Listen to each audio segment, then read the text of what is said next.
In the bustling heart of old London, where the air was thick with chimney smoke and the streets rang with the cries of merchants, there lived a boy named Tom Canty.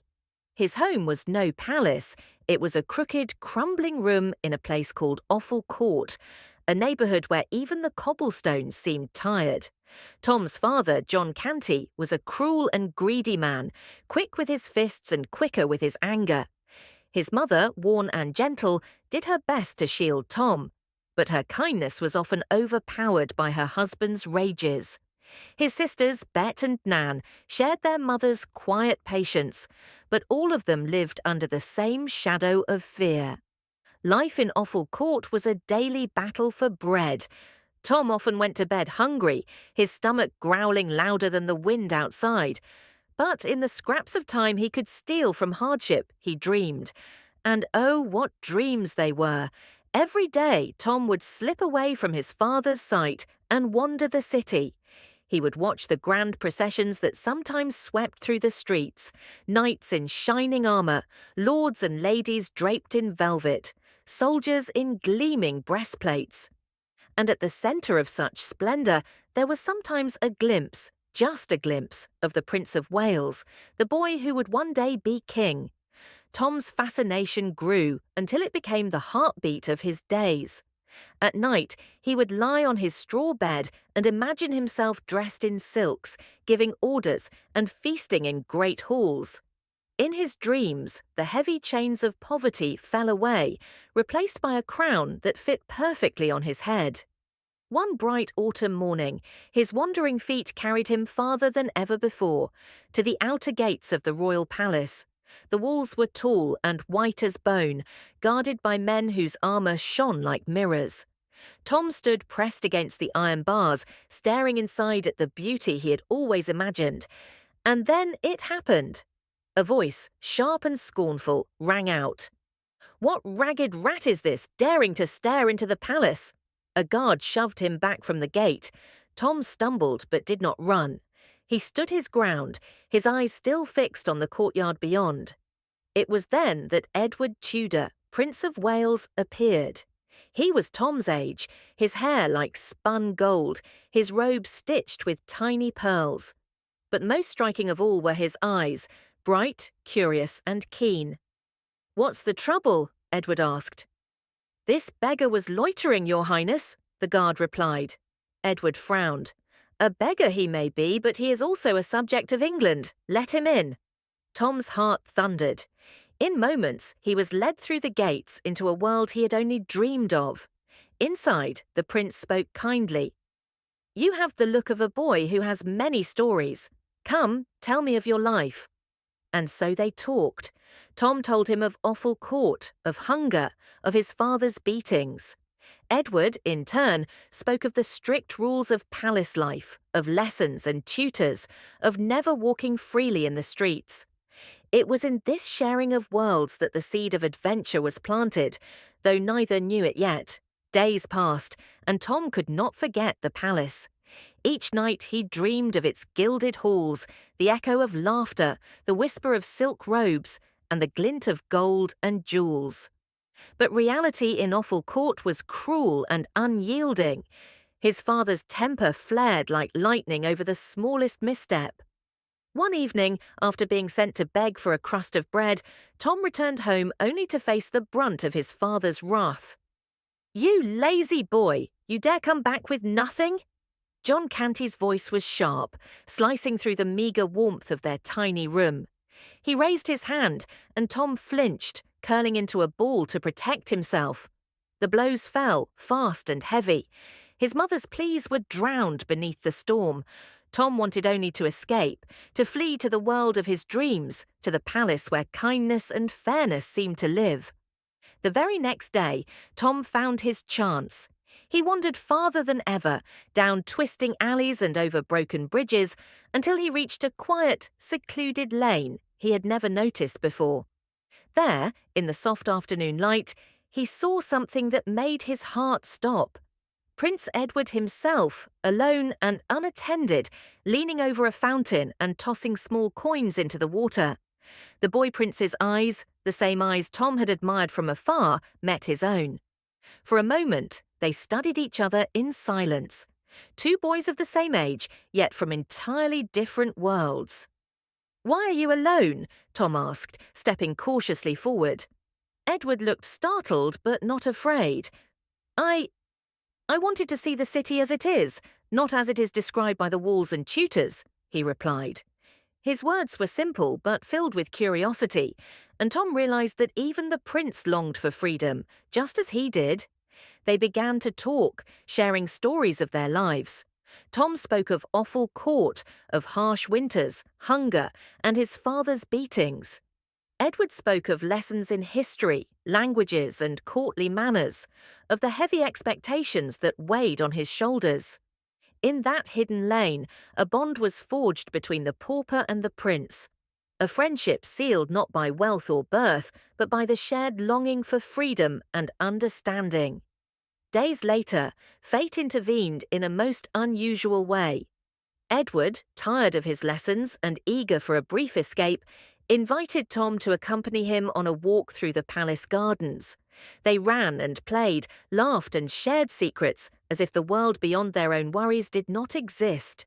Then, in the midst of their laughter, something unexpected happened. A sudden commotion broke out in the palace. Guards, officials, and ministers rushed past them, shouting about an urgent matter. The two boys, caught in the chaos, ran into a secluded hall to hide. There, in the flickering candlelight, a startling thought occurred to them, one that would change the course of both their lives. "What if," Edward whispered, "we switched places for just a while, just to see what it is like to live in each other's shoes?" Tom's eyes widened. "You mean you would be me and I would be you? A prince for a day, a pauper for a day?" Edward nodded. "Yes, no one would know, not yet, just for a short time. We could learn from each other, see the world as the other sees it." At first, Tom hesitated. The dangers were immense. If they were discovered, the consequences could be severe. But his desire for freedom, for a glimpse of the world beyond awful court, burned brighter than his fear. "Let's do it," he said, gripping Edward's hand, "but we must promise no one must be harmed." And so that very afternoon, the switch was made. Tom dressed in Edward's finery, the silk robes heavy and warm on his thin shoulders. Edward, on the other hand, donned Tom's ragged clothes, hiding his princely features beneath dirt and shadows. They looked at each other with a mixture of excitement and apprehension, knowing that the city outside was about to become their classroom, their proving ground. As Tom stepped into the role of a prince, he felt the weight of the world pressing down on him. Courtiers bowed, ministers whispered, and every step echoed through the grand halls. At first he stumbled, unsure how to speak, how to sit, how to move, but gradually he learned. His natural kindness, his sharp mind, and his courage began to show, earning him admiration from those who expected arrogance and entitlement. Meanwhile, Edward, living as a pauper, discovered the hardships of the streets firsthand. Hunger gnawed at his belly, strangers were unkind, and he learned quickly how fear and cunning could be tools of survival. Yet, he also saw generosity, courage, and friendship in places he had never imagined. He learned that even in poverty, there could be dignity and honor. Days turned into weeks. The city watched Tom, the new prince, with curiosity and growing respect. The ministers noted his fairness, the servants appreciated his gentle manner, and Edward observed from the shadows, guiding and protecting him when danger arose. But as time passed, the two boys realized that their experiment could not last forever. The palace had rules, the city had eyes, and fate had plans of its own. Rumors began to swirl, whispers that the true prince had disappeared, that a stranger now wore the crown. The Lord Protector grew suspicious, and danger crept closer with every passing day. Yet, through it all, the bond between Tom and Edward strengthened. They shared laughter, tears, and secrets. They discovered courage in themselves and empathy for each other's lives. And in this secret world of swapped identities, both boys learned a lesson that would stay with them forever. That true nobility comes not from birth, nor wealth, nor power, but from the courage to do what is right and the heart to understand another's suffering. By the time the coronation approached, the two boys were ready for the greatest challenge of all. The streets of London buzzed with anticipation. The palace prepared its grandest ceremonies, and both Tom and Edward understood that the coming days would test their friendship, their courage, and the very truth of their identities. Little did the city know, the story of the pauper and the prince was far from over. For fate had a final lesson waiting, one that would show the power of friendship, the weight of honesty, and the triumph of the human spirit. The Grand Palace of London was alive with the hum of preparation, a symphony of footsteps, whispers, and rustling silks. Tom Canty, now clothed in the regal robes of Prince Edward, walked its corridors with a mixture of awe and caution. Every glance of a courtier, every bow, every whispered question reminded him of the fine line he was walking. One wrong word or gesture, and the secret of his identity could crumble like dry clay beneath a hammer. Despite his nervousness, Tom found unexpected joy in his new role. He learned quickly how to speak politely, how to give instructions without seeming harsh, and how to notice the small things, the servants' fatigue, the courtiers' true feelings, even the little children of the palace who ran freely in its gardens. He discovered that being a prince was not simply a matter of wearing fine clothes and sitting on a throne. It was about listening, understanding, and carrying the weight of responsibility with humility. Meanwhile, Edward, dressed as a pauper and wandering the streets, had his own trials. Hunger bit sharply at his belly, and the chill of the city's wind cut through his thin clothes. He encountered bullies and thieves, learned to hide when danger approached, and experienced for the first time the sharp sting of rejection and poverty. Yet he also saw acts of kindness, a baker who gave him a warm loaf of bread, a shoemaker who offered shelter in exchange for sweeping the floor, and other street children who became his companions and guides. Through it all, both boys were learning lessons no tutor or lesson book could teach. Tom discovered courage and resourcefulness, while Edward learned empathy, humility, and the strength of human connection. And though they were separated physically, their bond remained unbroken. Edward often sent notes to Tom, hidden in secret places around the palace, offering guidance and gentle reminders to stay true to himself. As the days passed, however, the tension of secrecy began to take its toll. The Lord Protector, a stern and ambitious man who watched over the young prince, began to notice differences in the boy now wearing the crown. "Something is amiss," he muttered, his eyes narrowing. "The prince, he is not as he should be. There is kindness where there should be arrogance, compassion where there should be caution, and yet the boy is clever and wise, curious." The Lord Protector's suspicion grew, and he began to watch Tom more closely. Every word, every decision, every glance was scrutinized. Tom knew that one slip could expose him, and the thought of returning to his father's wrath sent shivers down his spine. He had tasted freedom, even if it was dangerous, and he could not bear the thought of losing it. One afternoon, Tom received an urgent message hidden in a folded piece of parchment beneath the rose garden fountain. Edward had written, "Beware the Lord Protector. He suspects. Trust no one completely. Your kindness is your strength, but caution is your shield." Tom folded the note carefully, tucking it beneath his tunic. That night, he lay awake in his gilded bed, thinking of Offal Court, of his father's cruelty, of the alleyways and broken streets he had once called home. He realized that no amount of silk or gold could shield him from the truths of life, nor could it teach him the lessons he had learned from Edward's friendship and guidance. The days grew busier as preparations for the prince's official ceremonies intensified. Tom attended meetings with ministers, sat through lessons on governance, and even addressed small gatherings of the people. His heart raced with both excitement and fear, yet he approached each task with honesty and courage, gaining the quiet admiration of those around him. Some whispered, "This prince is unlike any we have known. Wise, fair, and kind." But the danger of discovery loomed larger each day. One morning, as Tom walked through the palace courtyard, he caught sight of a man he did not recognize. The stranger lingered in the shadows, observing him with sharp, calculating eyes. A chill ran down Tom's spine. He knew instinctively that this was a man who would not hesitate to expose a secret for his own gain.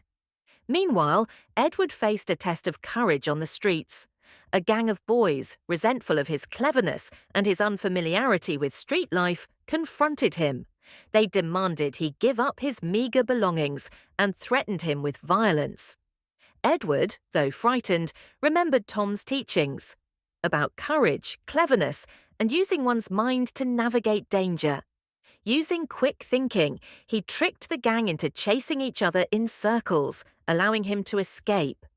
These twin trials, palace intrigue for Tom and street dangers for Edward, strengthened their resolve and deepened their understanding of each other's lives. They were no longer simply boys swapping roles. They had become true students of life, learning from hardship, danger, and friendship. One evening, as the sun dipped below the horizon and cast the palace gardens in golden light, Tom and Edward finally met in secret once again. The exchange took place in a hidden alcove behind a tapestry depicting past monarchs. They embraced, laughing and sighing with relief. "I have never known such fear," said Tom, "and yet I have never felt such honor either." Edward smiled. "And I have never known hunger so sharply, nor fear so deeply. Yet I have never known courage like yours, or the wisdom you show in every decision." They promised to continue their secret, knowing that soon the world would demand truth and that their friendship and bravery would be tested like never before. Little did they know, their greatest challenge was approaching, a grand ceremony in which the eyes of the entire kingdom would fall upon the prince. It would be the ultimate test, one that would reveal who they truly were and determine if courage, honesty, and friendship could triumph over suspicion, deception, and danger. The palace, the streets, and the fate of both boys were about to converge in a climax that would forever change their lives and teach a lesson that generations would remember: that nobility is not a matter of birth, but of heart, courage, and the wisdom to see the world through another's eyes. The morning of the grand ceremony arrived, and the palace shimmered in gold and crimson, decorated with banners and flowers.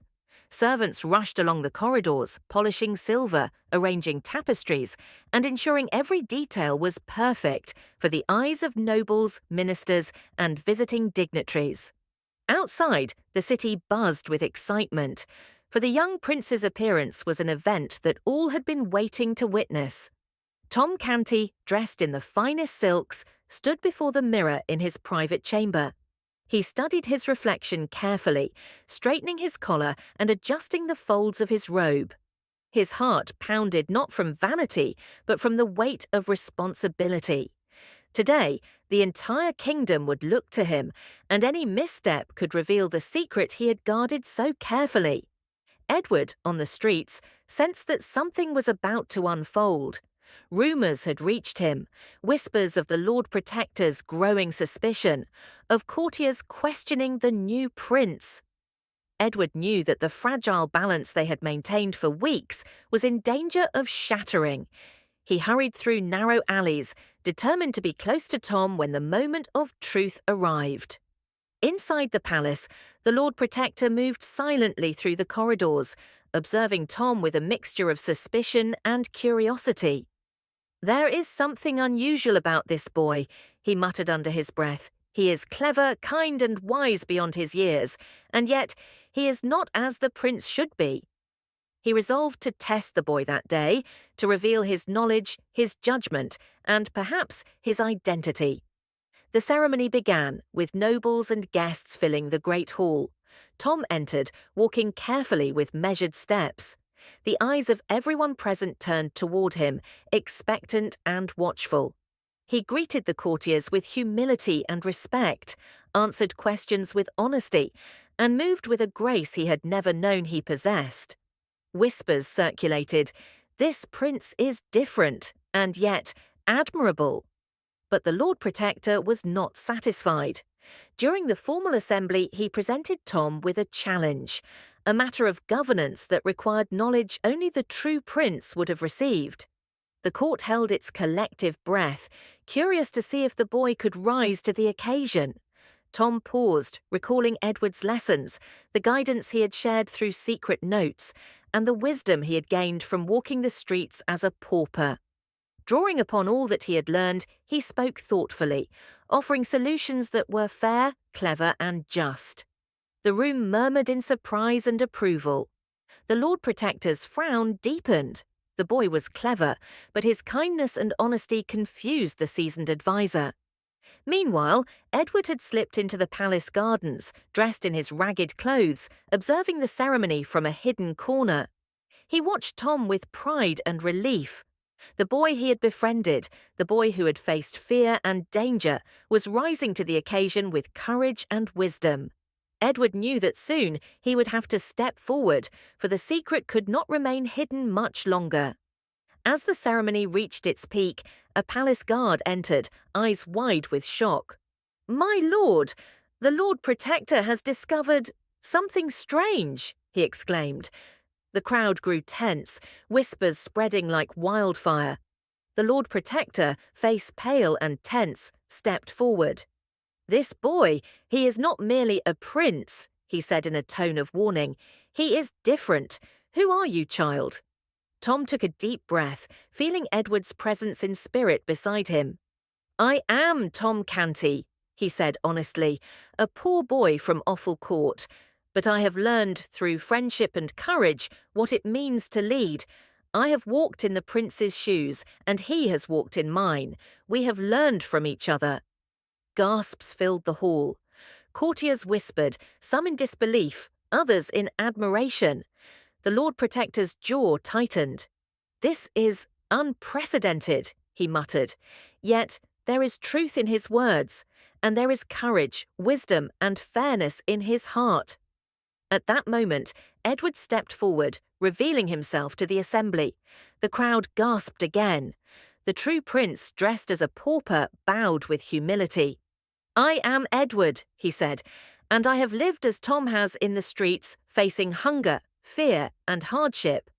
And I have learned what it means to be humble, courageous, and wise." The two boys faced each other, hand in hand, their friendship shining before the kingdom. A silence fell over the great hall, a silence of awe, respect, and wonder. For no one had ever seen such bravery, honesty, and empathy displayed so openly, and by children no less. The Lord Protector, though wary, finally nodded. "You have both shown qualities that surpass any lesson, any tutor, any title. You have proven that true nobility is not a matter of birth or wealth, but of courage, wisdom, and heart." The courtiers, ministers, and guests erupted into applause, recognizing the lesson the two boys had taught them. Tom and Edward, though young, had shown that leadership required understanding, compassion, and honesty, qualities that no crown alone could grant. The ceremony concluded with both boys honored and celebrated. Tom, though returning to his humble origins, was acknowledged for his bravery and wisdom. Edward, now fully aware of what it meant to rule with heart and understanding, embraced his responsibilities with newfound humility. In the following days, life settled into a new rhythm. Tom returned to Offal Court, where his family, though surprised, were impressed by the courage and knowledge he had gained. He faced his father's temper with a quiet strength, and even the harshest of streets seemed smaller after his experiences in the palace. Edward ruled wisely, always mindful of the lessons he had learned from Tom, ensuring that kindness, fairness, and justice guided his decisions. The kingdom thrived not because of gold or power, but because its young prince had learned the value of empathy, and because a poor boy from the streets had shown that courage and honesty could shape the heart of a nation.